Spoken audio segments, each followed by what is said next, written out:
मैनपुरी में सपा की शानदार जीत के बाद सपा मुखिया अखिलेश यादव सपत्नी डिंपल यादव के साथ ठाकुर बांके बिहारी के दरबार में मत्था टेकने पहुंचे। विशेष पूजा अर्चना के बाद मीडिया से मुखातिब पूर्व मुख्यमंत्री ने भाजपा पर करारा निशाना साधते हुए रामपुर में बेईमानी से चुनाव जीतने का आरोप लगाया। सपा मुखिया अखिलेश यादव और नवनिर्वाचित सांसद डिंपल यादव रविवार की देर शाम सैफई से ठाकुर बांके बिहारी मंदिर पहुंचे, जहां सेवायत गोपी गोस्वामी और श्रीनाथ गोस्वामी ने विधिवत पूजा अर्चना संपन्न कराई। विशेष पूजा करते हुए यादव दंपत्ति ने दीप प्रज्वलित कर ठाकुर जी को 56 भोग प्रसाद अर्पित किया। इसके बाद मीडिया से बात करते हुए सपा मुखिया ने भाजपा को आड़े हाथों लेते हुए कहा कि भाजपा नफरत फैलाने का काम करती है। भाजपा ने रोजगार, विकास जैसे मुद्दों को छोड़कर धर्म जाति की राजनीति करती है। उन्होंने मैनपुरी और खतौली की जीत को जनता की जीत बताते हुए कहा कि रामपुर में भाजपा ने पुलिस और अधिकारियों के दम पर बेईमानी से जीता है। आगामी निकाय चुनाव के सवाल पर उन्होंने कहा कि पार्टी पूरी दमदारी से चुनाव लड़ेंगी। जिन निगम और नगर पालिकाओं में भाजपा का कब्जा है वहां लोग मूलभूत सुविधाओं से महरूम हैं।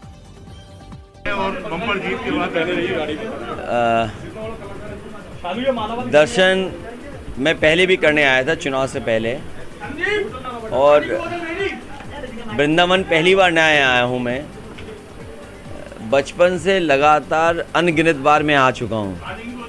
जब पहले आता था कोई पहचान नहीं थी, अब पहचान है तो गिनती होती है।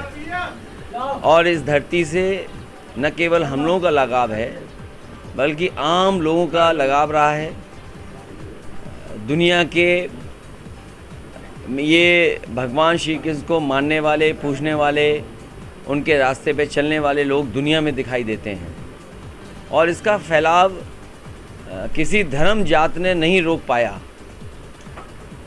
ये फैलते चला गया भक्ति, और दुनिया के हर कोने में पहुंची है।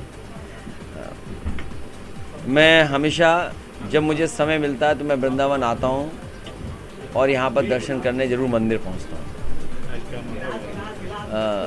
मैं कभी मांगता नहीं हूँ, और मांगने जाता भी हूँ तो भूल जाता हूँ पहले से जो तैयारी होती है उसकी।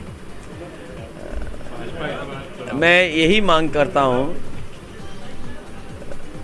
कि लोग खुश हों, और जिस तरीके से दुनिया तरक्की की है, जिस तरीके से दुनिया में बहुत सारे देश हैं जहां आम लोगों का जीवन बदला है, जहां शिक्षा, स्वास्थ्य, सड़क, बिजली, पानी, या जो लोगों की जो नई पीढ़ी है उनके जो सपने होते हैं वो पूरे हों।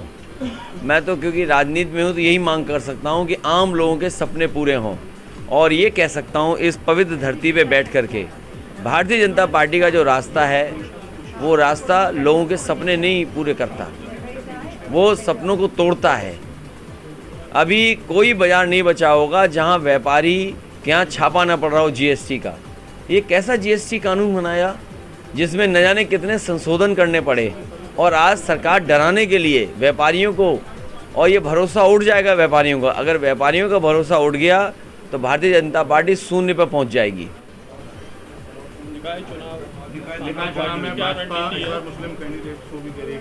देखिए, भाजपा नफरत फैलाने वाली पार्टी है। इस धरती ने तो प्रेम और प्रेम का संदेश दिया है। इस धरती का संदेश तो यही है, और प्रभु श्री कृष्ण जी का यही संदेश रहा, लोग जोड़ें, आपस में मिलके रहें, मिलजुल की संस्कृति हो, भाईचारे की संस्कृति हो, एक दूसरे का हम सम्मान करें। लेकिन भारतीय जनता पार्टी का रास्ता अलग है। वो नफरत करके राजनीति करना चाहते हैं, वो लोगों को लड़ा के राजनीति करना चाहते हैं, वो कुछ लोगों को अमीर बनाना चाहते हैं और सबको गरीब बनाना चाहते हैं। जिस समय इन्हें वोट चाहिए था, चना दे रहे थे, रिफाइंड तेल दे रहे थे, नमक दे रहे थे, गेहूं दे रहे थे। वोट मिल गया, सब साफ कर दिया इन्होंने।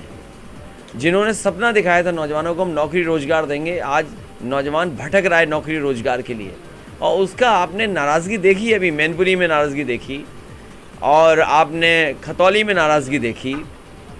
रामपुर तो बेईमानी की इन्होंने, केवल इसलिए कि उन्हें जीतना है, अधिकारियों को लगा के, पुलिस फोर्स लगा करके वोट नहीं पड़ने दिया और जीत लिया चुनाव।